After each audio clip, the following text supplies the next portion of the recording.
살아계시며 인자하시며 우리에게 은혜를 베푸신 하나님을 기억하며 하나님께 예배합니다. 기쁨으로 여호와를 섬기며 노래하면서 그의 앞에 나아갈지어다. 아멘.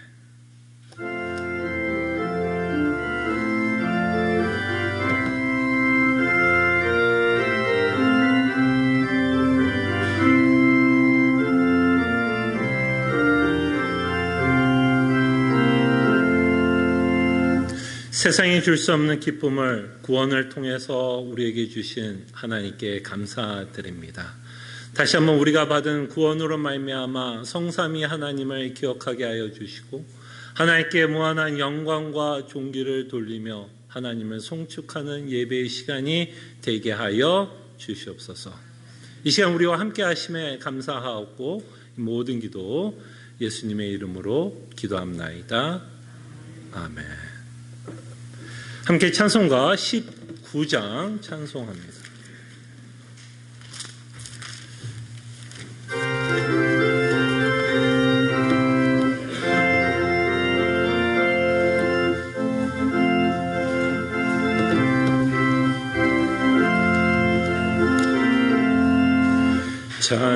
찬송하는 소리 있어 사람 기뻐하도다.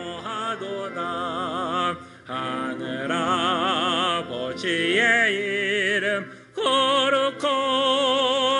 거룩하도다. 세상 사람 찬양하자. 거룩하신 하나님께 할렐루야 할렐루야 할렐루야 아멘. 하나님의 나라 권세 영원토록 있도다. 하나님의 영광 나라 거룩하도다. 하늘 보좌 계신 주님 세상 주가 나시도다. 할렐루야 할렐루야 할렐루야 아멘. 하나님의 크신 섭리 그 뜻대로 되도다. 우리 아버지의 뜻은 거룩하도다. 주여 속히 임하셔서 기쁜 나를 주옵소서. 할렐루야 할렐루야 할렐루야 아멘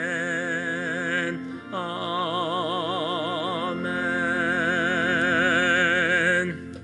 할 말씀 제가 한 구절 봉독해 드립니다. 여호와는 나의 목자시니 내게 부족함이 없으리로다. 아멘. 말씀을 저희들이 묵상하면서 한 주의 삶을 돌이키면서 회개하며 주의 은혜를 구하는 시간 같습니다. 주님, 정말 여호와가 나의 목자됨을 고백하게 하심에 감사드립니다. 참으로 하나님께서 우리 인생에 간섭해 주시고 인도하셨기에 이만큼 우리가 믿음을 지키며 살아가고 있음을 저희들이 고백합니다. 정말 이 하나님을 나의 아버지라 고백하게 하여 주시고 이 아버지가 우리 인생에 섬세하게 함께 하시며 섭리하고 있는 그 하나님의 놀라운 은혜에 감사드립니다. 참으로 우리가 양이어서 우둔할 때가 있는데 참으로 주의 선하심을 믿고 따라가며 살아가는 하나님의 백성 되게 하여 주시옵소서. 주님 은혜에 감사드립니다. 아멘. 여호와로 말미암아 만족해 하시며 하나님이 나의 아버지시며 나를 인도하시는 선하시고 인자한 목자라는 것을 믿게 해주심에 감사드립니다. 때로는 하나님이 우리와 함께하고 있음을 잊어버릴 때 있고 잊고 살아갈 때도 있지만 언제나 하나님은 우리와 함께하시며 우리 인생을 인도하시는 참으로 좋으신 목자라는 것을 믿게 해주심에 감사드립니다. 언제나 이 확신을 갖고 살아가는 하나님의 백성 되게 하여 주시옵소서. 감사하고 살아계신 예수 그리스도의 이름으로 기도합나이다. 아멘. 함께 일어나셔서 찬송가 570장 찬송합니다.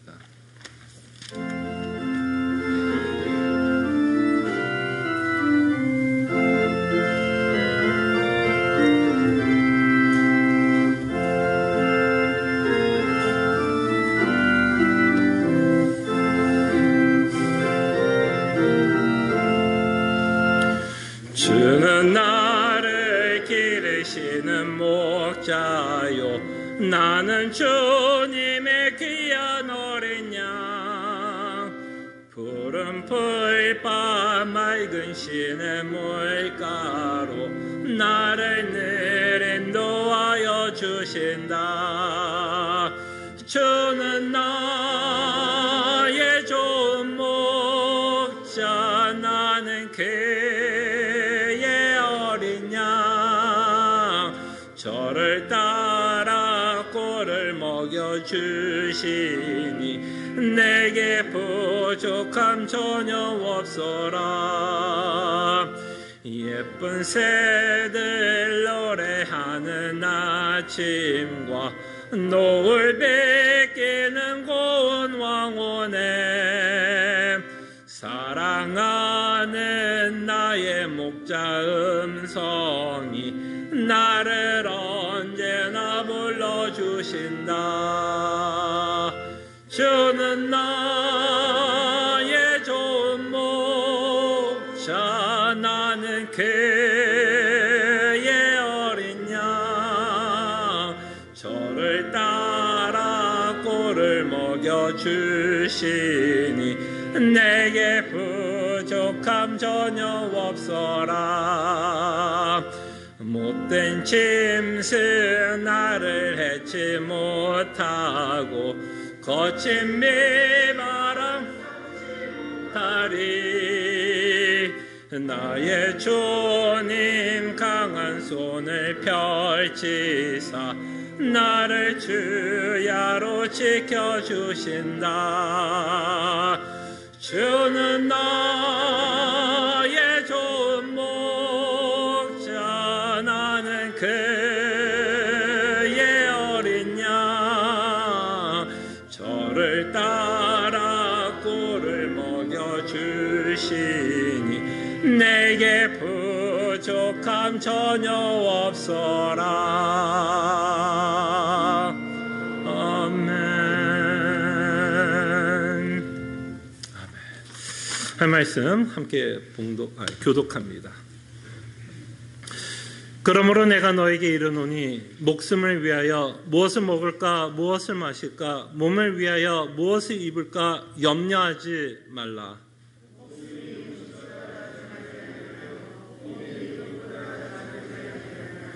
공중의 새를 보라. 심지도 않고 거두지도 않고 창고에 모아들이지도 아니하되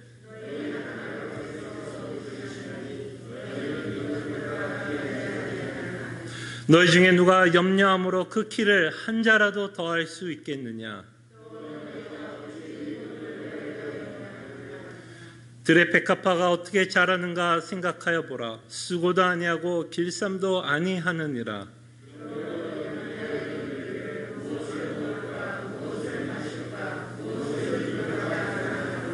이는 다 이방인들이 구하는 것이라. 너희 하늘 아버지께서 이 모든 것이 너에게 있어야 할 줄을 아시느니라.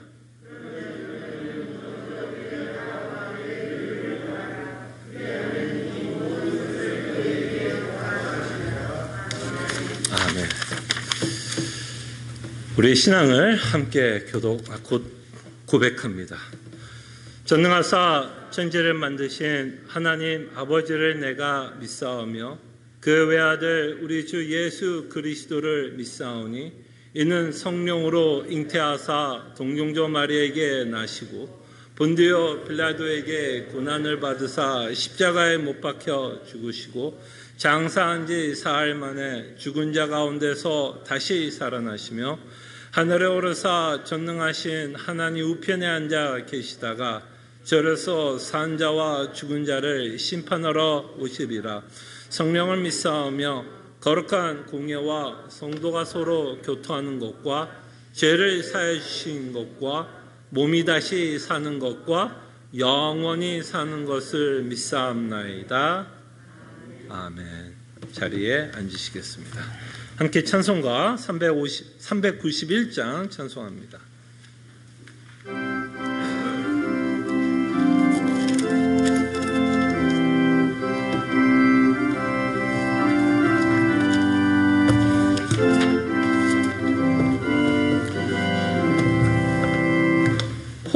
놀라운 구세주 예수 내 주 참 능력의 주시로다. 금바위 및 안전한 그곳으로 내 영혼을 숨기시네. 메마른 땅에 종일 걸어가도 나 피곤치 아니하며 저 위험한 곳 내가 이를 때면 금바위에 숨기시고 주 손으로 덮으시네. 놀라운 구세주 예수 내 주 참 모든 죄 벗기시네. 죄악에서 날 끌어올리시며 또 나에게 힘 주시네. 메마른 땅에 종일 걸어가도 나 피곤치 아니하며 저 위험한 곳 내가 예를 떼면 금바위에 숨기시고 주 손으로 덮으시네. 증량 못할 은혜로 채우시며 늘 성령에 감아주사 큰 기쁨 중 주님을 찬양토록 내 믿음을 도우시네. 메마른 땅에 종일 걸어가도 나 피곤치 아니하며 너 위험한 곳 내가 예를 떼면 금바위에 숨기시고 주 손으로 덮으시네. 예수님 공중에 임하실 때 나 일어나 맞이하리.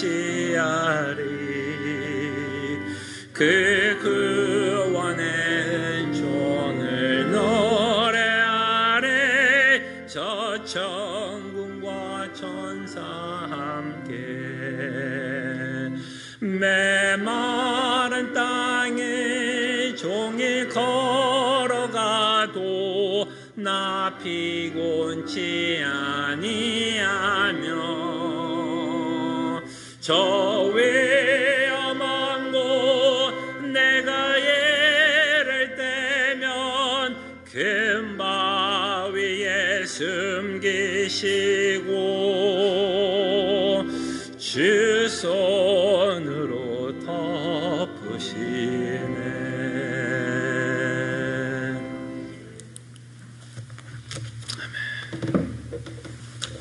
함께 기도합니다. 우리가 받은 구원을 생각하며 다시 한번 삼위의 하나님이 우리에게 베푼 은혜를 기억하며 하나님께 감사와 찬송을 돌립니다. 창세전부터 성부 하나님께서 우리의 구원을 계획하시고 성자 하나님께서 성부의 계획을 이루시고자 이 땅에 오시사 우리를 대신하여 십자가에 죽으시며 우리 스스로 복음을 믿을 수 없기 때문에 성령 하나님께서 오시사 우리 마음에 새로운 마음을 주시고 우리의 완고한 마음을 부드럽게 하여 주시고 우리의 강팍한 마음을 풀어주시사 예수 그리스도의 복음을 믿고 살아가는 은혜를 베풀어 주신 것 감사드립니다. 참으로 우리가 무엇이 관대 우리 같은 죄인을 위해서 이토록 어마어마한 은혜를 베풀어 주셨습니까? 그 은혜에 대해서 우리가 반응할 수 있는 유일한 방법은 하나님 앞에 무릎을 꿇고 하나님께 경배를 드리는 것이라 생각합니다. 이 예배에 주님께서 함께 하시고 하나님의 영광을 바라보며 이 세상이 줄 수 없는 참된 위로와 기쁨을 맛보는 귀한 예배 시간이 되게 하여 주시옵소서. 참으로 우리를 구원한 예수 그리스도로 말미암아 성부 하나님을 알게 하여 주시고 성부 하나님과 교제하는 놀라운 특권을 허락해 주시사 우리도 다윗과 함께 여호와는 나의 목자시니 내게 부족함이 없다라는 고백을 하며 살아가게 하심에 감사드립니다. 참으로 성부 하나님께서 우리를 눈동자같이 돌보시며 참으로 졸지도 않고 우리를 이끄시는 참으로 좋으신 하나님 아버지인 것을 믿게 하시며 그 전능하신 아버지가 나의 아버지시고 그렇기 때문에 그가 갖고 있는 모든 전능한 능력으로 우리를 보호 살펴주심에 감사드립니다. 이것을 우리가 믿음으로 고백하는 자로 불러주신 것 참으로 감사드립니다. 참으로 하나님께서 함께 하시고 저희들이 오늘 교독한 것 같이 아버지께서 우리의 필요한 모든 것을 아신다라고 하는 이 말씀 앞에서도 우리는 여전히 염려하고 있는 우리의 모습을 보게 됩니다. 주님, 우리의 믿음이 연약해서 염려하게 되고 우리가 한계가 있어 염려하게 되지만 염려의 뿌리를 보게 해 주시옵소서. 우리가 염려하는 건 어쩌면 하나님의 섭리를 믿지 못하기 때문에 하나님의 선하심과 인자하심을 믿지 못하기에 하나님의 전지전능하심을 믿지 못하기에 하나님이 나의 아버지라는 걸 믿지 못하기에 우리가 염려하고 있지 않는지 다시 한번 우리 자신을 돌아보게 하여 주시옵소서. 정말 염려하지 말고 아버지가 우리 인생을 돌보고 있다라는 믿음의 고백 안에서 살아가는 하나님의 백성 되게 하여 주시옵소서.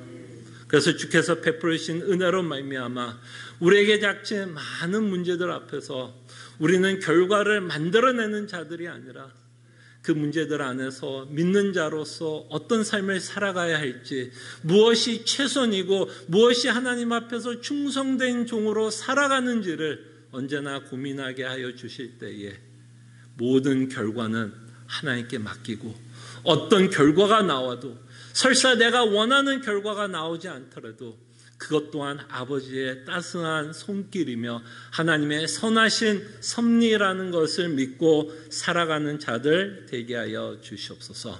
그래서 우리가 하나님의 섭리를 믿기 때문에 어떤 역경 가운데서도 주님 인내하며 기다릴 수 있게 하여 주시고 또한 우리가 순조로운 삶을 지금 살아가고 있다면 이것도 하나님의 놀라운 섭리 안에 있기에 여전히 우리는 나의 능력을 떠받치고 나의 영광을 돌리는 것이 아니라 이 순조로운 삶도 허락하신 하나님께 감사하며 살아갈 때에 우리는 결탄코 하나님의 사랑에서 끊길 수 없는 자라는 것을 믿고 살아가는 하나님의 백성 되게 하여 주시옵소서.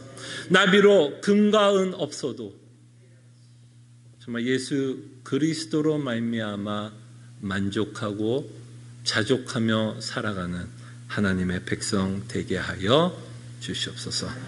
특별히 저희 교회가 선교로 후원하고 있는 지역들, 또 교회들, 신학교, 또 저희들이 또 새롭게 또 선교 또 이렇게 후원을 한 BTS 사역위에도 주님께서 함께하여 주시옵소서. 또한 주일학교를 위해서도 기도합니다. 아버지께서 그곳에 함께하여 주시고 동일한 은혜로 하나님께서 채우실 줄을 압니다. 환경을 보면 참 누추할 수도 있고 좀 부족할 수 있게 보일 수 있으나 그 뒤에 역사하고 있는 하나님의 능력을 무시하지 않고 과소평가하지 않도록 그곳에서도 능히 하나님이 일할 수 있다는 것을 믿고 주일학교를 위해서 끊임없이 기도하며 하나님께서 그 학생들의 마음을 열어주시고 하나님의 은혜를 받는 놀라운 또 하나님의 섭리를 저희들이 보게 하여 주시옵소서. 말씀을 들을 때 다시 한번 말씀 때문에 우리에게 찔림이 있게 하여 주시고 회개가 있게 하여 주시고 우리 자신을 점검케 하시사 다시 한번 우리가 은혜 없이 살 수 없다라는 것을 고백하며 하나님께서 우리에게 베푸르신 은혜로 말미암아 하나님께 감사할 수 있는 말씀 선포 시간이 되게 하여 주시옵소서.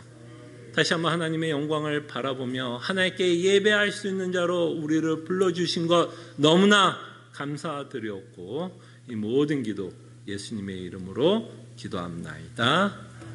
아멘.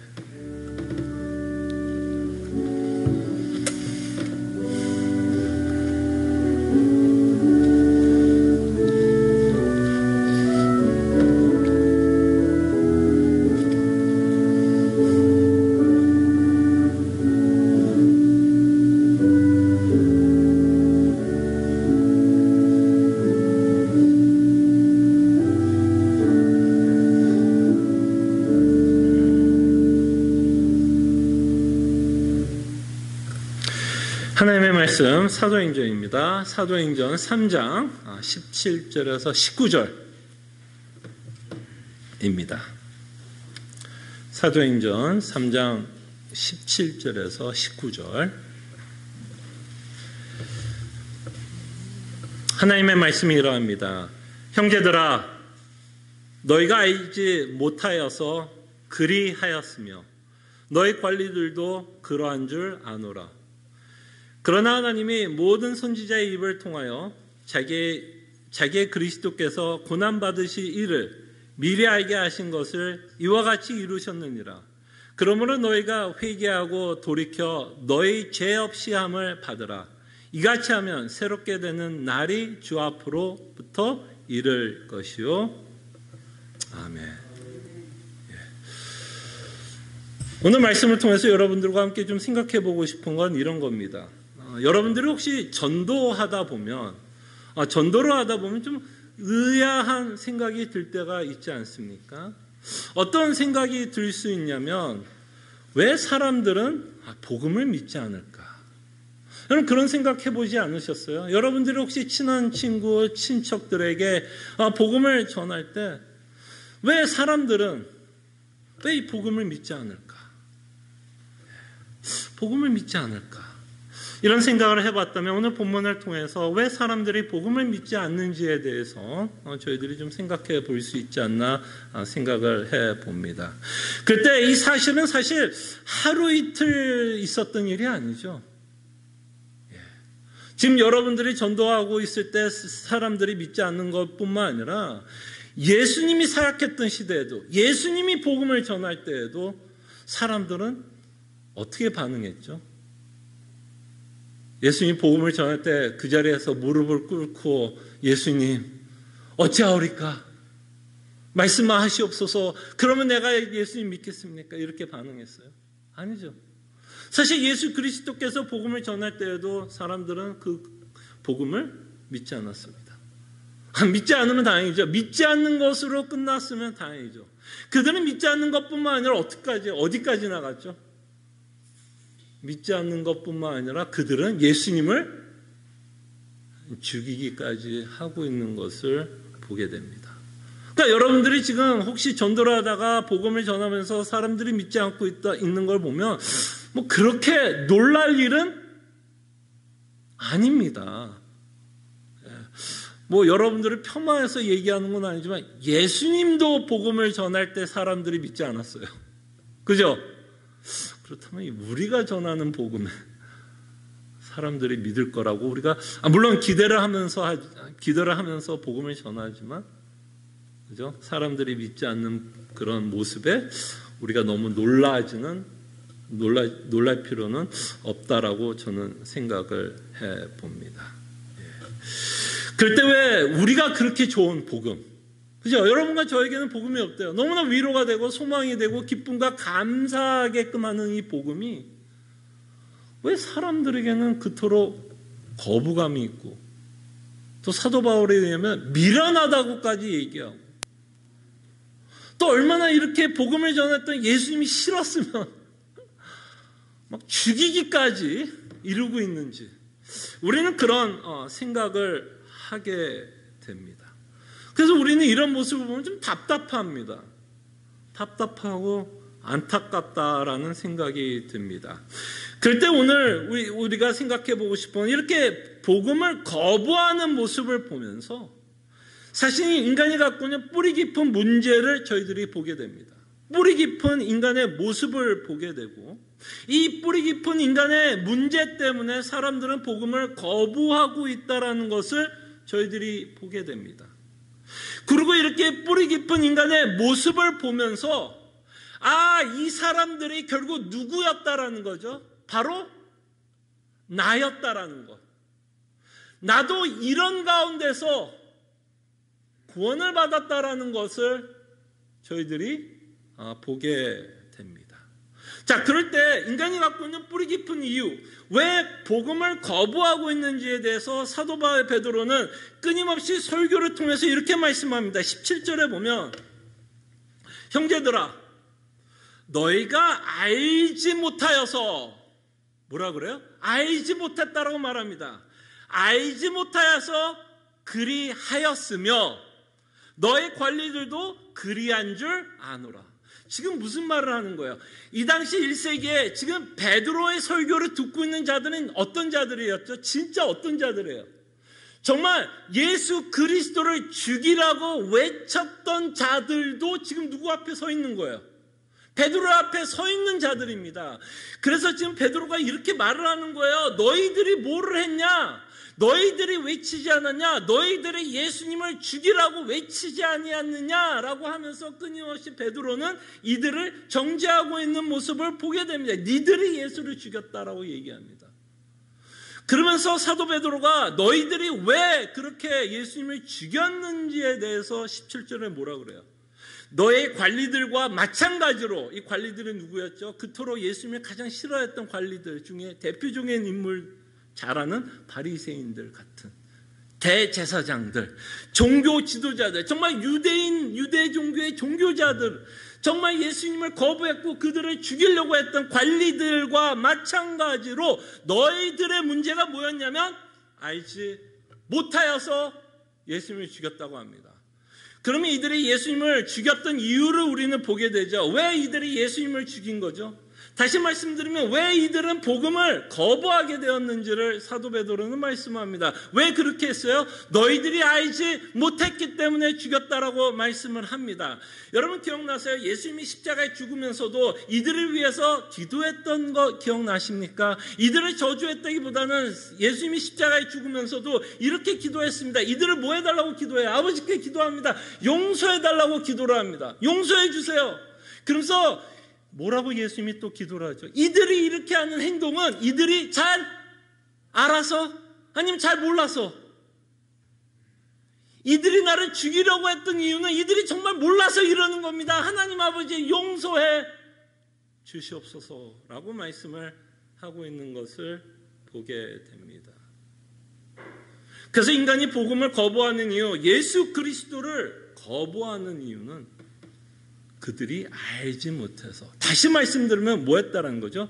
무지했기 때문에 예수님을 죽였다라고 말씀을 합니다. 그럼 여기서 이제 우리는 이런 생각을 하죠. 이들이 무식했어? 그러면 가리키면 되겠네 라고 생각을 하겠죠. 가리키면 이들이 믿겠네? 맞을 것 같아요, 여러분. 무지했다면, 알지 못했다면 가리키면 되겠네? 그러면서 사람들이 예수님 믿을까요, 여러분? 잘 가르치면 믿을까요?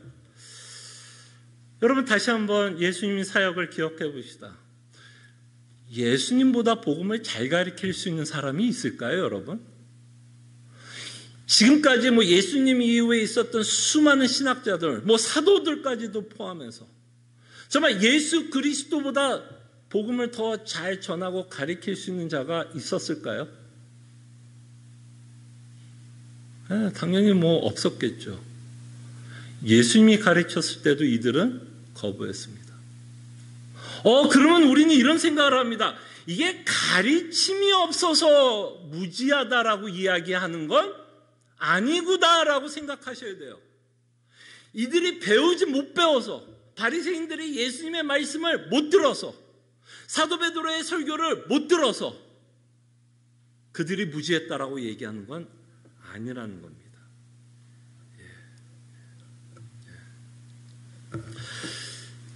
그리고 이들이 무지했다라는 말이 또 이런 내용도 아닌데, 지식이 없어서 무지했다라기보다는 또 이거를 이해를 못해서 못 믿었냐라는 것도 아닙니다. 우리가 생각하기엔 이렇습니다. 이들이 모르기 때문에 가르치면 이들이 스스로 뭐 할 거라고 생각해요? 이해하고 터득할 거라고 생각을 합니다. 인간이 갖고 있는 이성으로, 인간이 갖고 있는 지성으로 하나님의 말씀을 전하면 이들은 그 지성을 이용하여 믿을 것이라고 생각을 합니다. 근데 우리가 이제 앞으로 보겠지만 그렇지 않다라는 거예요. 참 오묘한 신비가 이 안에 담겨져 있습니다. 지식의 문제도 아니고요, 사실은. 몰라서 못 믿었다라고 얘기를 하지만 사실은 지식의 문제도 아닙니다. 그리고 이들이 머리가 나빠서, 이성이 뭔가 둔해서, 지성이 없어서 이들이 하나님을 거부한 것이 아닙니다. 사실은 이들이 예수님을 거부한 이유의 첫 번째 이유는 그들의 마음이 문제였다라고 성경은 말합니다. 마음의 문제라고 말씀을 합니다. 마음의 문제. 그래서 에베소서 4장 17절에서 18절에 보면 사도 베드로가 바울이 이렇게 말씀합니다. 한번 보십시오. 에베소서 4장 17절에 18절에 뭐라고 사도 바울이 말씀하는지 보세요. 자, 그러므로 내가 이것을 말하며 주 안에서 증언하노니 이제부터 너희는 이방인이 그 마음에 허망한 것으로 행한 같이 행하지 말라. 그러면서 뭐의 특징을 말해? 이방인의 특징을 말씀합니다. 그러니까 여기서 말하는 이방인들은 조금 넓게 이야기하면 어떤 자들이에요? 믿지 않는 자들, 불신자들의 마음의 상태를 말씀하고 있다라고 보실 수 있죠. 자, 그럴 때 이 이방인들의 문제가 뭐예요? 사도 바울이 이방인에 대해서 믿지 않는 자들이 갖고 있는 가장 큰 문제 중에 하나가 뭐예요? 이방인들의 특징이 뭐예요? 그 마음의 허망함. 그러니까 그 마음 속에 뭐가 꽉 차 있다라는 거예요. 허망함이 꽉 차 있다라는 겁니다. 그 마음 속에 있는 그 허망함 때문에 18절에 보면 그들의 뭐가 어두워져요? 총명이 어두워졌다라고 말씀합니다. 그러니까 예수님이 말씀하고 있는 내용을 이해를 못하는 이유는 그 내용이 어려워서가 아니란 얘기예요. 결국 어디에 있는 거예요? 그 마음의 허망함으로 채웠기 때문에 그 허망함 때문에 총명이 어두워져서 그 말씀을 받아들이지 못한다라고 성경을 말씀합니다. 그들의 총명이 어두워지고 그들 가운데 있는 무지함과 그들의 마음이 굳어짐으로. 무슨 말인지 알겠죠? 예수님의 복음을 이해를 못하고 믿지 못하는 이유는 그 지식의 내용이 아닙니다. 오히려 그 인간의 상태, 인간의 마음에 문제가 있었다라고 성경은 말씀합니다. 그 마음의 허망함으로 채워져 있기 때문에 그 마음이 복음을 뭐 한다라고 말씀하면 되냐면 거부하고 있다라고 보시면 돼요. 그러니까 바리새인들, 이 당시의 사람들은 복음을 들었어요. 그죠? 그걸 생각했어요. 근데 그 복음에 이들은 뭐 하지 않는 거야? 동의가 안 된 거예요. 아니, 동의가 안 되는데, 그 말씀에 동의가 안 되는데 그 말씀이 믿어질 수가 없겠죠. 그래서 우리가 복음을 전할 때 혹시 내가 복음을 잘못 전해서 물론 그런 부분도 없지 않을 수도 있겠죠. 근데 여러분들이 바른 복음을 전한다 해서도 사람들이 믿지 않는 것은 여러분들의 책임이라기보다는 그 상대방의 마음가짐이 말씀을 들을 수 없는 상태이기 때문에 그 말씀을 들어도 끊임없이 이 안에서 뭐예요? 거부 반응. 마치 이런 걸까? 좀 지저분 얘기를 할게요. 소화가 안 되는 거예요. 여러분 체한다라는 느낌 아시죠? 여러분 혹시 체해 보신 적 있어요? 체하면 어떻게 되죠? 보통 그냥 매스 꺾고 뭐 하게 돼요? 토하죠. 그런 반응이 일어나는 거예요. 이 들어갔어요. 복음이 머릿속에 들어갔어요. 근데 여기서 소화를 하려고 하니까 그 마음이 내 마음속에 그 복음이 뭐 하는 거예요? 소화가 안 돼요. 거북해요. 거부감이에요. 그래서 뭐 해버리는 거예요? 그냥 토해버리는 거예요. 그 현상이 우리 그 믿지 않는 자들 안에서 일어난다라는 겁니다. 그래서 마음이 거부되기 때문에 믿지 못하고 있다라고 사실은 사도 베드로가 말씀합니다. 그래서 이 마음이라는 게 참 중요한 거예요. 여러분과 제가 예수 그리스도의 복음을 믿는데 어떤 가르침을 믿는 데 있어서 여러분들이 어떤 마음을 갖고 있느냐에 따라서 이 복음을 받아들이고 어떤 진리의 말씀의 가르침을 받아들일 수도 있고 거부할 수도 있고 토해버릴 수도 있다라는 것입니다. 이 마음의 상태가 굉장히 중요하다는 거죠. 자, 이 마음의 상태를 제가 한번 예를 들어서 한번 여러분들에게 설명을 하겠습니다. 제가 가끔 가다가 여러분들에게 열을 올리면서 지금도 제 목소리가 이미 흥분해가지고 또 목소리가 커지고 이게 보통 설교 끝나면 또 목소리가 많이 쉬는 경우가 있는데 제가 흥분할 때 거의 매주마다 흥분을 합니다. 그건 제가 인정을 해요. 근데 제가 많이 흥분할 때가 있어요. 특별히 어떤 이야기를 할 때 제가 많이 좀 흥분을 하면서 여러분들을 좀 설득하려고 애를 쓰는 부분이 있는데 우리가 예수님을 믿을 때에 어떤 거에 대해서 제가 좀 여러분들에게 조심해야 된다 또는 어떤 거에 대해서는 좀 비판할 때가 있습니다. 우리가 예수 믿을 때 이러면 안 된다라는 식으로 이야기할 때 제가 무슨 얘기를 갖고 말할 때 좀 흥분하냐면 기복신앙에 대해서 이야기할 때 유독 제가 좀 흥분을 합니다. 벌써 기복신앙 얘기 나오면 제 목소리가 또 올라가고 있는 느낌 드시죠?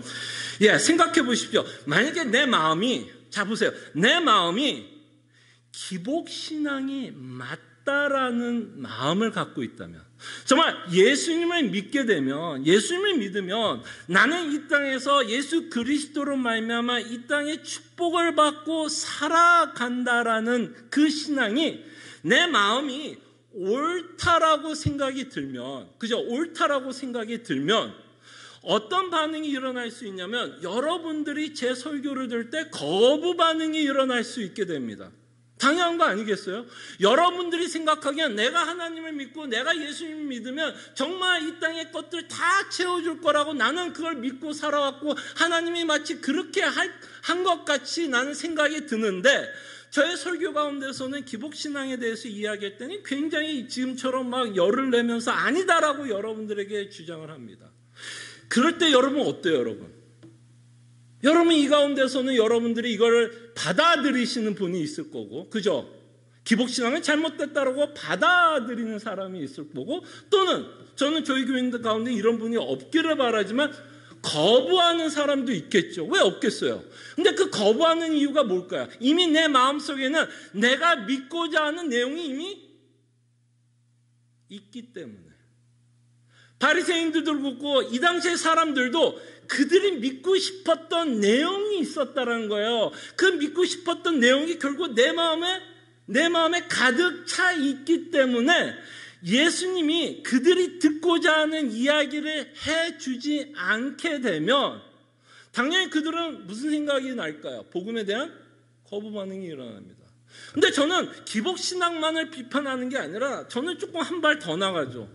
제 설교를 들어보면 참 많은 경우에 목사님 맨날 똑같은 얘기를 하시는 것 같은데 왜 목사님은 고난에 대해서 그렇게 강조하십니까? 아니 예수 믿으면 이 땅에서 형통하고 잘 살 수 있는 거 아닙니까? 근데 제가 만약에 고난을 강조하게 되면 어떠세요 여러분? 만약에 기복신앙을 믿고 있는 우리가 기복신앙을 믿고 있다면 만약 제가 고난을 강조하는 이 일에 대해서 여러분들은 어떤 마음이 들 수밖에 없을까요? 거북함. 뭔가 아까 말한 것처럼 이 안에서 뭔가 체하는 것 같은. 아니면 그냥 한쪽 귀를 듣고 한쪽 귀를 흘러버리는 그런 현상들이 일어나게 된다는 거예요. 바로 그 현상이 지금 일어나고 있는 현장을 저희들이 보게 됩니다.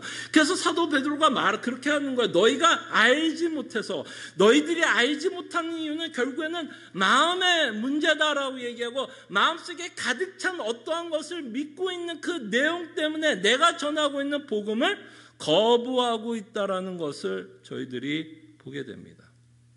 근데 사람들이 복음을 믿지 않는 여러 가지 이유 중에는 마음에서 끝나지는 않아요. 진짜 문제를 여러분들에게 말씀해 드리겠습니다. 왜 마음이 허망한 데 쌓였는지 아십니까? 마음이 왜 예수 그리스도의 복음을 거부하게 되냐면 이 마음에 누가 조종을 하기 때문에, 누가 통치하고 있기 때문에 거부하는지 아세요? 죄가 통치하고 있기 때문에 우리의 마음은 거부하는 겁니다. 마음이 그냥 스스로 거부하는 게 아니라 우리의 죄성이 마음을 컨트롤하고 있어요.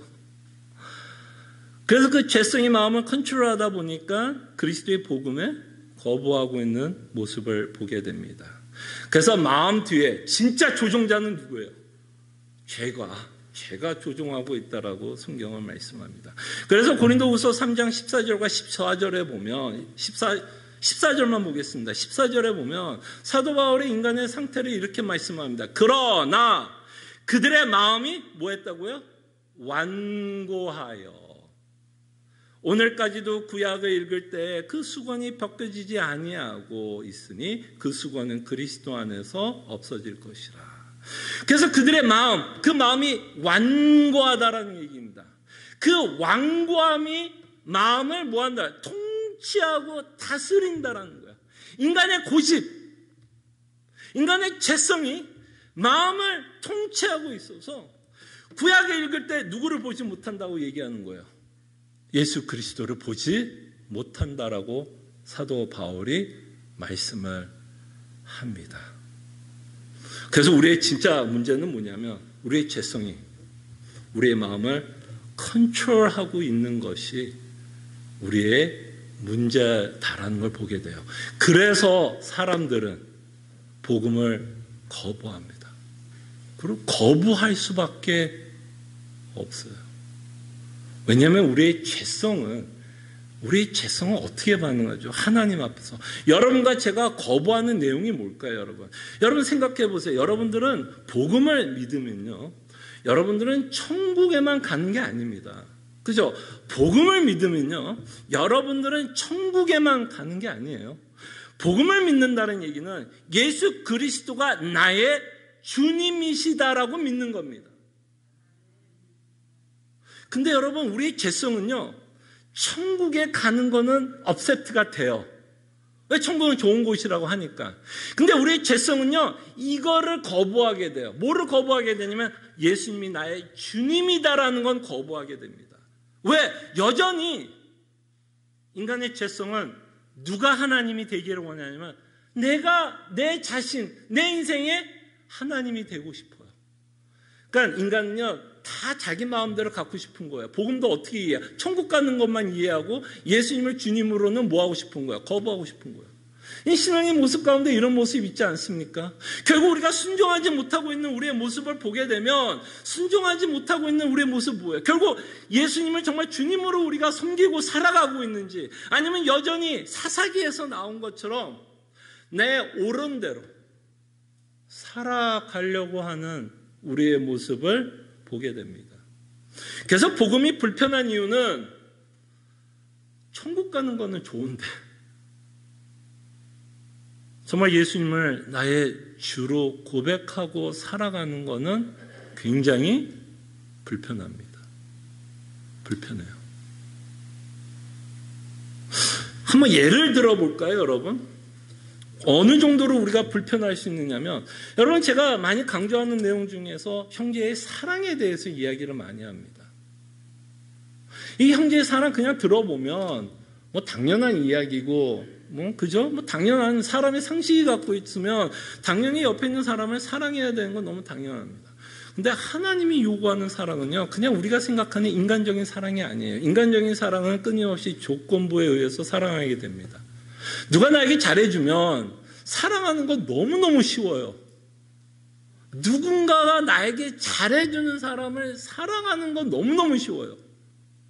근데 예수님이 그런 사랑을 명령하셨나요? 그렇게 예수님이 우리에게 사랑을 하라고 명령했으면 여러분과 저는 사랑 너무너무 잘할 수 있어요. 너가 사랑하고 싶은 사람만 사랑하여라 라고 예수님이 명령했다면 그거 여러분 100% 다 순종하면서 살 수 있습니다. 근데 예수님의 명령은 그렇지 않았죠. 예수님이 뭐라고 명령하죠? 기도할 때도 누구를 위해서 기도하라고 그래요? 나를 잘해주는 사람? 아니죠. 핍박하는 자. 핍박. 야, 생각해 보세요. 나에게 상처 주는 사람들, 상처 주는 사람하고 말도 섞기 싫어요. 그죠? 상처를 주는 사람하고도 말도 섞기가 싫은데, 상처를 주는 사람을 위해서 기도해 준다? 여러분들은 안 그런 것처럼 저를 쳐다보시면 제가 굉장히 당황스럽습니다. 저만 나쁜 사람 되는 것 같아서 저만 당황스러운데, 정말 상처 주는 사람을 위해서도 기도하실 수 있습니까? 교회 안에서도 여러분 이웃을 위해서 기도할 때 누군가를 생각하면 기도가 잘 나오는 사람이 있을 수 있는데, 누구를 생각하면 저 사람 나한테 힘들게 하는 사람, 상처 주는 사람, 기도가 나와요? 근데 예수님은 상처 준 사람이 아니라 뛰어넘습니다. 뭐라고요? 핍박. 그냥 대놓고 여러분 힘들게 하는 사람, 나 저 사람만 생각하면 그냥 자다가도 펄떡 뛰는 그 사람, 여러분 혹시 있으세요? 자다가도 그냥 펄떡 뛰게 하는 사람, 자다가도 그 사람만 생각하면 그냥 분이 그냥 터지는 사람, 그 사람 위해서 하나님이 뭐 하라고 그래요? 기도하래요. 어때요? 기도가 나오십니까? 순종이 돼요? 아니면 우리는 온갖 다른 이유를 대면서 정당화하면서 그 사람을 좀 미워할 수 있는 이유를 찾아냅니까? 그때 사실 우리는 예수 그리스도를 주로 섬기는 것이 참 어려워요. 뭐가 허락을 안 하는 거예요? 우리의 마음이 허락을 안 하는 건데, 우리의 마음이 또 여전히 어디에 사로잡혀 있기 때문에, 내 죄성. 어떤 죄성? 미움이라는 죄성의 마음이 여전히 사로잡혀 있기 때문에 나를 핍박하는 자, 나를 상처 준 자, 나를 미워하는 자를 위해서 뭐 하고 싶은 마음이 당연히 안 들어요. 기도하고 싶은. 그 말씀에 대한 뭐가 있어요? 예수님이 여러분 그렇게 명령하면 우리 마음에 뭐가 생기죠? 거부감이 생기는 걸 보게 됩니다. 그러면 사람이 가장 싫어하는 게 뭔지 아십시오? 여러분 복음을 믿으면 천국 가는 건 좋고, 근데 예수님을 주라 믿는 거 싫고, 근데 또 싫은 게 하나 있어요. 예수님을 주라 믿는 것도 싫지만 결정적으로 사람들이 왜 예수님의 복음을 거부하는지 아십니까? 여러분 복음을 믿는다는 건 뭐를 인정하는 걸까요? 뭐를 인정하는 거예요? 자신이 죄인이라는 걸 인정하는 겁니다. 그냥 천국에만 가면 되네, 이거 복음 믿는 게 아니에요. 천국은 뭐 다른 종교에서도 천국 이야기는 합니다. 근데 예수님의 복음은요, 반드시 인정되어야 하는 부분이 하나가 있어요. 내가 죄인이라는 걸 인정하는 거예요. 내 스스로가 내가 구원할 수 없다는 걸 인정해야 돼요. 내가 하나님으로부터 진노와 심판을 받기에 합당한 자라는 걸 인정하는 거예요. 인간이 가장 하기 싫은 게 뭔지 아십니까? 자신의 잘못을 인정하는 거라 생각을 합니다.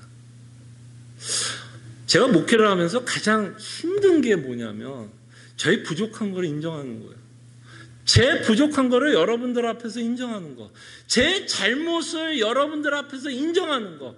그래서 누군가 저의 잘못을 지적을 하면, 지적이라는 단어는 너무 많이, 뭐 충고나 조언을 하면 마음이 좋을까요, 안 좋을까요?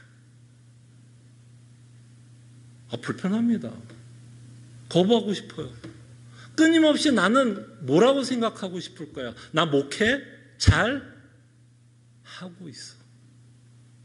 저 사람이 잘못된 생각을 하고 있을 거야. 라는 마음이 들 때가 조금 있어요. 조금. 한 1년에 하루 정도.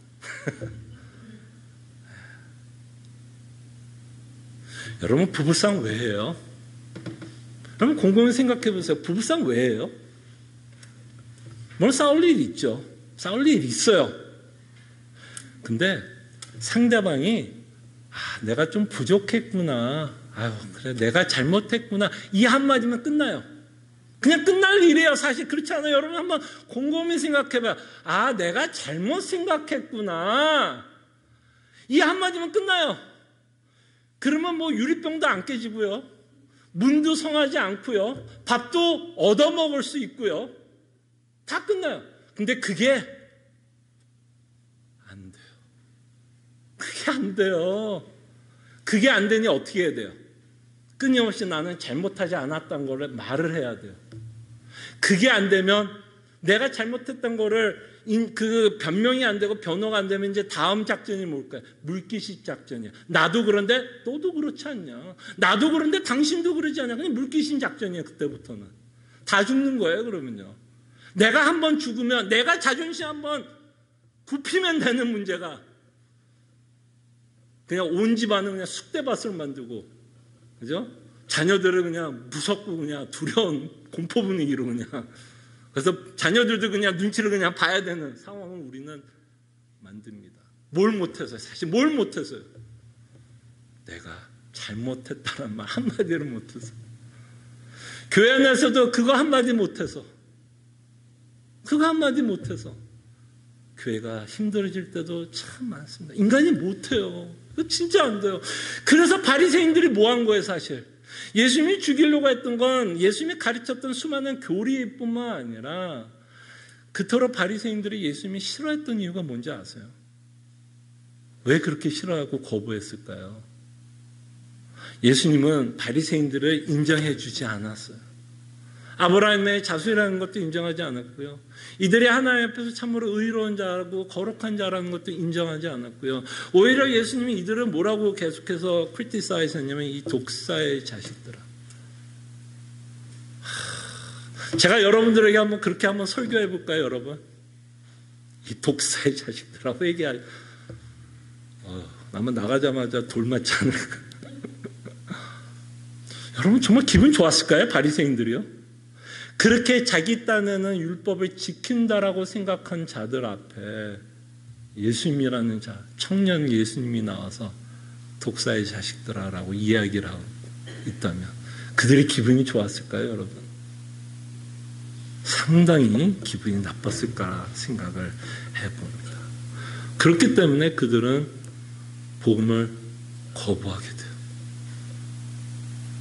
여러분과 제가 만약에 복음을 거부하고 있든지 아니면 복음이 좀 반 정도 믿어진다면 많은 경우가 내 부족한 거를 인정하고 싶지 않아서 내가 죄인이라는 거를 인정하고 싶지 않아서 복음이 완전하게 받아들이지 못하는 경우들이 있을 수 있어요. 정말 내 자신이 죄인이라는 것 인정하기 싫은 인간의 모습 때문에 복음을 거부하게 됩니다. 그 다음에 복음을 거부하는 이유 중에 하나는 또 하나의 고문은 우리 안에 있는 욕심. 아까 말했던 우리의 욕심. 우리 마음속에 욕심이 차 있다면 예수님은 뭐를 준다고 그랬죠? 하늘의 소망.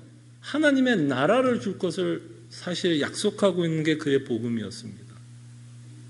그런데 사람들은 이 땅의 것을 요구했어요. 그래서 예수님이 오병이어의 기적을 행했을 때 사람들이 벌떼같이 몰려들었습니다. 왜? 그들의 배가 채워지고 있기 때문에. 육체적으로 어떤 그들이 갖고 있었던 어떤 원했던 것이 채워졌기 때문에. 그들이 예수님을 쫓아다녔지만 예수님이 요한복음 6장에서 복음을 전할 때 또 그들은 다 빠져나갔어요. 다 빠져나갔어요. 여러분과 제가 복음이 거부가 되는 이유는 복음을 몰라서가 아닙니다. 아까 말씀드린 것처럼 몰라서가 아니라 우리 안에 있는 뭐가 거부하는 걸까요? 욕심이 거부하는 거예요. 내 욕심은 여전히 어디에 있어요? 이 땅에 대한 욕심이 남아있기 때문에 사람들은 끊임없이 하나님을 믿으면서 이 땅의 형통함을 원했기 때문에 하나님을 믿는 즐거움보다 그 하나님을 믿음으로써 무엇인가를 얻고자 하는 그 마음 때문에 사실 예수님을 쫓아다녔던 모습을 오병이어의 기적을 통해서 우리는 보게 됩니다. 그래서 이들이 복음을 거부한 이유는 뭐야? 그들이 원했던 복음이 아니었어요. 그들이 듣고 싶었던 복된 소식이 아니었어요. 그들이 갖고 있었던 욕심 때문에 그들이 생각하는 복음은 달랐어요. 그렇기 때문에 예수님이 전했던 복음에 그들은 반응을 하지 않고 거부하고 있는 것을 보게 됩니다. 근데 제가 조금 전에 말했던 이런 모습은 우리가 믿지 않을 때의 모습이었다고 성경은 말합니다. 우리가 그랬다라는 거예요. 근데 안타까운 건 뭔지 아십니까, 여러분? 이게 그냥 과거형으로만 끝나면 참 다행이죠. 그죠? 이게 과거형이었더라. 나와는 이제 상관이 없다. 라고 하면 참 다행인데 아까 봤던 에베소서 4장 17절을 한 번만 더 볼게요. 17절에 보면 사도 바울이 성도들, 예수 믿는 성도들에 대해서 뭐라고 말씀하는지 보세요. 자, 그러므로 내가 이것을 말하며 주 안에서 증언하노니 이제는 너희는 이방인같이 믿지 말라고 사도 바울이 말하는 거 아니에요. 이방인같이 믿지 말라고 얘기하면 누구한테 이 말을 하는 거예요? 성도들에게 이방인같이 허망한 마음을 갖고 예수님을 믿지 말라고 말씀하고 있는 내용입니다. 이 말을 사도 바울이 왜 할까요? 이 말을 왜 하는 걸까요? 왜 하냐면 여전히 우리 안에 이방인의 습성이 남아있기 때문에. 우리가 이랬다는 게 과거형으로만 끝났으면 참 좋겠어요. 이랬더라.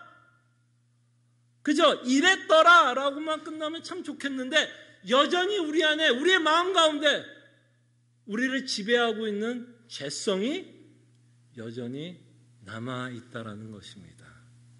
그때 이 말씀을 듣던 이 말씀을 전했던 베드로는 먼저 이 듣고 있는 자들에게 회개할 것을 말씀합니다. 회개할 것을 촉구해요. 회개하라. 돌이키라는 거죠. 근데 이렇게 돌이키기 위해서 회개하기 위해서는 어떤 일이 선행이 되어야 된다라고 말씀을 드렸습니다. 회개하기 위해서 안진뱅이가 걷기 위해서는 어떤 일이 선행되어야 되죠? 근육이 세져야 되고 관절이 걸을 수 있는 상태로 먼저 변해야 사도 베드로가 걸으라 그럴 때 뭐 할 수 있어요? 걷게 됩니다. 그 일이 선행되지 않고서는 이 자가 걸을 수가 없습니다. 그때 지금 사도 베드로가 회개하라고 했을 때 사실은 먼저 선행돼야 되는 건 뭐야? 그 마음의 벽에서 이 죄성이 분리가 되는 일이 벌어져야 돼요. 그럴 때 그 성경은 저는 이것을 거듭났다라고 표현을 하는 것 같습니다. 거듭남으로 내 모습이 어떠했는지를 보게 됩니다. 아, 내가 이랬겠구나. 내가 예수님을 믿지 않을 때 이랬겠구나를 생각하게 되고 그러면서도 지금도 여전히 이 죄성에 영향을 받고 살아가고 있는 우리의 모습을 보게 됩니다. 그래서 사도 베드로가 이 자들에게 회개하라고 말하는 이 내용은 저는 원타임이라고 말하고 싶지 않습니다. 회개는 원타임이 아니에요. 물론 한번 완전히 돌이키는 순간이 있습니다. 거듭나는 순간이 있어요. 어떤 죄의 권세에서 완전히 끊기는 순간이 있지만 여전히 성도의 삶에는 그 죄성이 우리에게 영향을 미친다라는 거예요. 그렇기 때문에 사도 베드로가 성도들에게 회개하라고 하는 이 말씀은 사실은 원타임으로 너희들이 거듭나야 되고 그래서 하나님을 믿으라는 이 내용이 포함되는 것과 함께 사실은 여전히 우리의 삶 가운데 끊임없이 회개하면서 살아야 한다는 겁니다. 그때 회개하면서 살아야 되는 것은 이런 걸 인정하는 거죠. 여전히 내가 주인이 되려고 했구나. 여전히 내 삶 가운데 주인이라고 생각하면서 살았구나. 하나님의 섭리를 인정하지 못하고 있다면 내가 주인이라고 생각하면서 살아가고 있는 우리의 모습을 보게 됩니다. 내가 죄인이란 것을 거부하고 있는 내 모습을 보게 됩니다. 끊임없이 내 욕심이 내 마음을 사로잡고 있다는 것을 우리는 보게 됩니다. 그런 것들을 우리가 살아가면서 끊임없이 점검하게 되고 발견하게 되므로 하나님 앞에 회개하게 됩니다. 우리가 얼마나 하나님 앞에서 완고하면서 완고한 자로 살아가고 있는지를 저희들은 보게 됩니다. 그래서 회개하는 자들의 끝은 이런 것 같아요. 회개의 끝은 여기에 있는 것 같아요. 정말 하나님의 은혜 없으면 저는 못 살아요. 정말 하나님의 은혜 없이는 저는 못 살아요. 왜? 이 죄성이 분명 권세가 끊김에도 불구하고 끊임없이 내 인생에 너무나 많은 영향을 미치면서 살아가고 있고 그 영향권에서 벗어나고 싶지만 벗어나지 못하고 있는 나의 연약한 모습을 보면서 우리는 끝에 가서는 결국엔 하나님, 정말 하나님의 은혜 없이 내가 살 수 없다라는 고백을 하게 되고 다시 한번 예수 그리스도의 은혜에 감사하게 되고 나를 위해서 십자가에 죽으신 그 예수 그리스도 부활하심으로 나를 의롭게 여겨주시는 그 복음이 있어 나는 참 다행이다.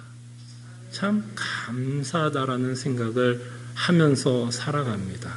그럼에도 불구하고 여러분, 우리는 은혜 없이 살아가지 못하는 건 맞습니다만은 그럼에도 불구하고 이 복음은 여러분들의 생각에 변화를 줘야 돼요. 복음은 여러분들의 생각에 변화를 줘야 돼요. 기도합니다. 말씀을 좀 기억했으면 합니다. 사람들이 믿지 못하는 이유에 대해서 살펴봤지만 우리가 이런 자였다는 걸 기억했으면 좋겠어요. 이런 우리를 하나님께서 거듭나게 하고 복음을 믿게 하셨다라는 것. 그러나 여전히 우리가 죄의 영향을 받고 있기 때문에 이런 이방인들의 모습을 갖고 있기 때문에 끊임없이 회개하고 돌이킬 수 있도록 우리가 기도했으면 좋겠고 정말 하나님의 은혜 없이 살 수 없다라는 고백을 할 수 있도록 기도했으면 좋겠고요. 그럼 마지막으로 정말 복음은 나의 생각, 나의 마음을 바꾸고 있는지 어떤 변화를 주고 있는지 우리 스스로에게 좀 물어보고 점검하는 기도의 시간을 가졌으면 합니다. 기도하죠.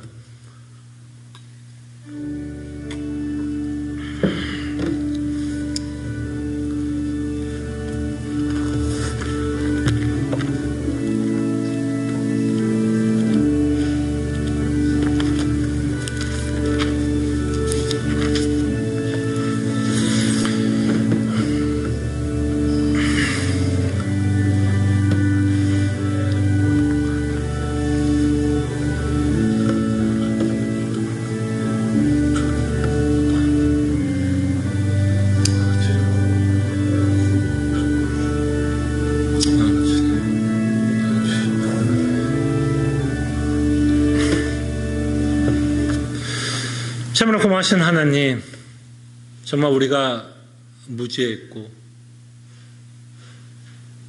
우리의 마음이 허망해서 우리의 총명이 어두웠던 순간이 있었고 그로 인해서 우리가 예수 그리스도의 복음을 거부했던 순간들이 있었음을 고백합니다. 그러나 정말 성령 하나님께서 우리를 거듭나게 하여 주시사 이제는 예수 그리스도의 복음을 믿게 하시며 우리의 마음에 큰 변화를 주시고 거부하지 않고 믿을 수 있는 믿음을 주신 것 감사드립니다. 그러나 여전히 죄의 권세에서 우리가 벗어났음에도 불구하고 끊임없이 이 죄의 영향을 받고 살아가고 있는 우리의 모습도 보게 됩니다.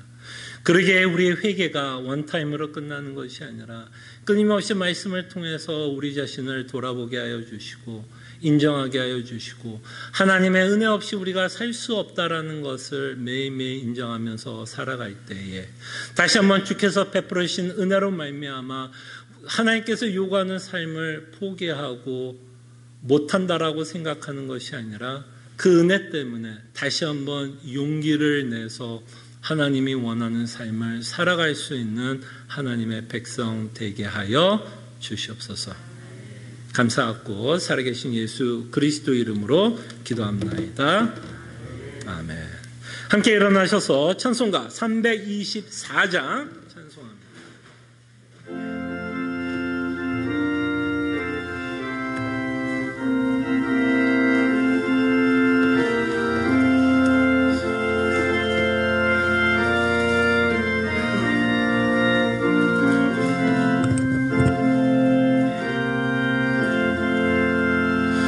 예수 나를 오라 하네 예수 나를 오라 하네 어디든지 저를 따라 주와 같이 가려네 주의 인도하심 따라 주의 인도하심 따라 어디든지 저를 따라 주와 같이 가려네 겟세마네 동산까지 주와 함께 가려하네 피땀 흘린 동산까지 주와 함께 가려네 주의 인도하심 따라 주의 인도하심 따라 어디든지 저를 따라 주와 같이 가려네 심판하실 자리까지 주와 함께 가려하네 심판하실 자리까지 주와 함께 가려네 주의 인도하심 따라 주의 인도하심 따라 어디든지 저를 따라 주와 같이 가려네 주가 크신 은혜 내려 나를 항상 돌보시고 크신 영광 보여주며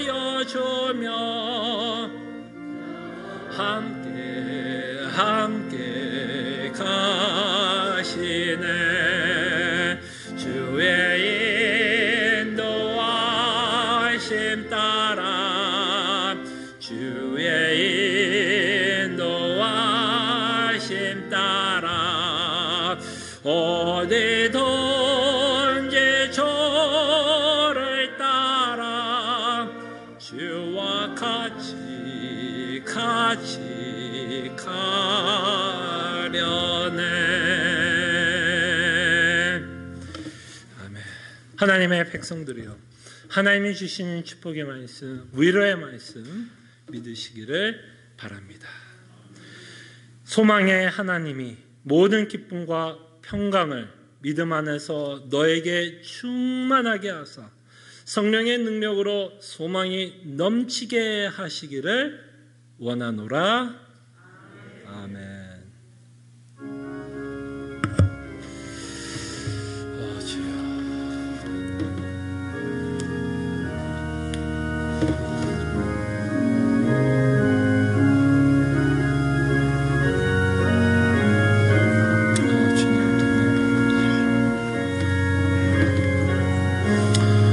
주님 도와주시길 원합니다.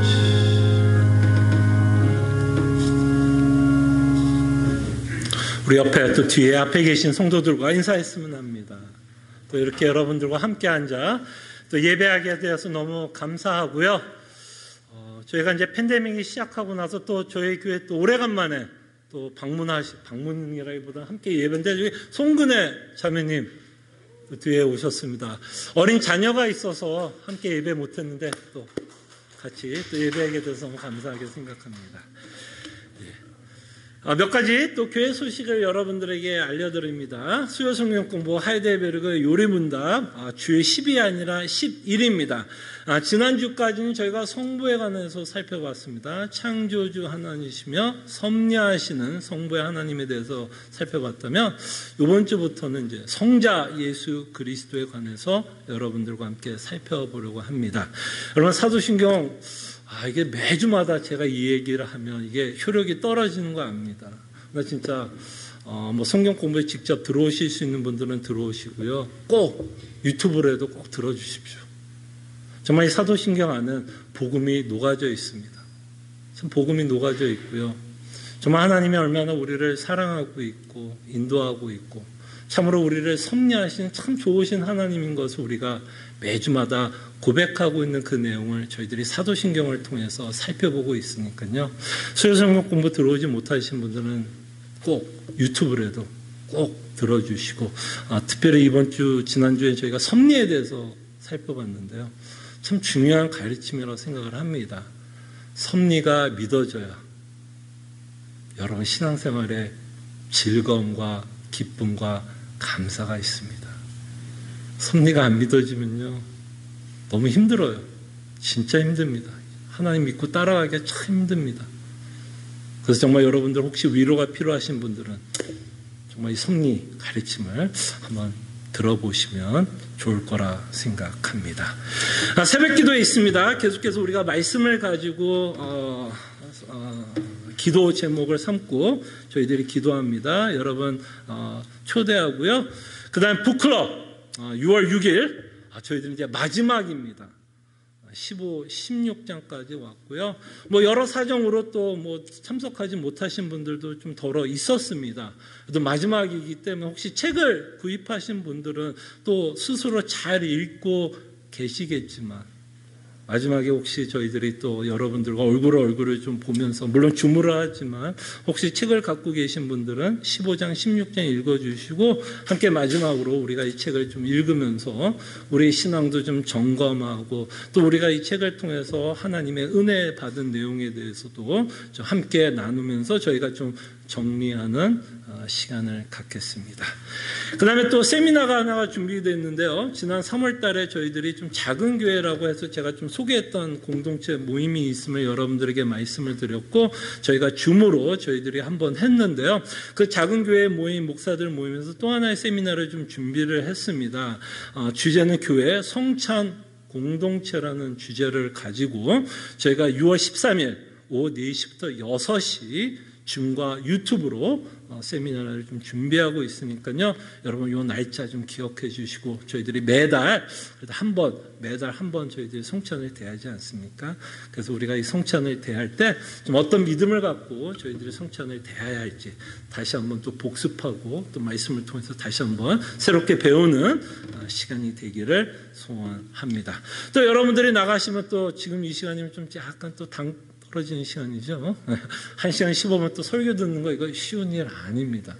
설교를 하는 사람도 쉽지 않지만 듣는 분들도 집중해서 듣기 때문에 많은 에너지가 또 필요한 걸로 알고 있습니다. 그래서 여러분 나가실 때 빵이 하나 준비되어 있으니까요. 일단 오늘은 나가실 때 일단 한 사람에 한 개씩만 좀 가져가시고 조금 남으시면 그때 가서 또 다른 사람들 좀 챙겨줄 분들이 있으면 그때 가져가시면 좋을 것 같습니다.